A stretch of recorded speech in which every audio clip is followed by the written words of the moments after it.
নমস্কার, আপনাদের সবাইকে স্বাগত। চীনের বিরুদ্ধে কোনো রকম পদক্ষেপ নিতে যে সেনাবাহিনী আর পিছু পা হবে না তা কার্যত স্পষ্ট। ভবিষ্যতে যে কোনো রকম চীনের হামলার মুখোমুখি হতে তৈরি হচ্ছে ভারতবর্ষ, আর সেই কারণে একাধিক বিধ্বংসী মিসাইল থেকে শুরু করে যুদ্ধজাহাজ এবং যুদ্ধবিমান সার্ভিসে নিয়ে আসা হচ্ছে। মার্কিন যুক্তরাষ্ট্রের একটি রিপোর্ট অনুযায়ী ভারতের হাতে 2025 থেকে 28-এর মধ্যে অপারেশনাল অ্যান্ড ডিপ্লয়েবল হাইপারসনিক যুদ্ধাস্ত্র চলে আসবে।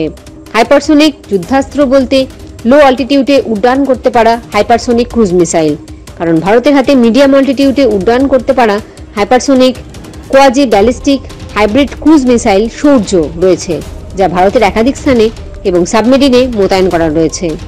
এগুলির গতি ম্যাক 7.5 বা 8000 কিলোমিটার প্রতি ঘন্টায়। হাইপারসনিক টেকনোলজি ডেমনস্ট্রেটর ভেহিকল বা HSTDV এর উপর কাজ করছে ভারতবর্ষ। হাইপারসনিক ক্রুজ মিসাইল বলতে এই HSTDV, পাশাপাশি হাইপারসনিক গ্লাইডেড ভেহিকেলের উপর কাজ করছে ভারতের একটি প্রাইভেট সংস্থা, আর এর গতি হতে চলেছে ম্যাক 6 বা 6500 কিলোমিটার ঘন্টা। তবে এই যুদ্ধাস্ত্রের গতির কাছে HSTDV অতটাও আধুনিক নয়, কারণ বর্তমানে চীনের কাছে ম্যাক 10 বা 11000 কিলোমিটার ঘন্টা গতিসম্পন্ন হাইপারসনিক যুদ্ধাস্ত্র রয়েছে। তবে বেশ কিছু সামরিক বিশেষজ্ঞদের মতে HSTDV আসলে প্রজেক্টেড গতি ম্যাক 12 হবে বলে আশা করা হচ্ছে।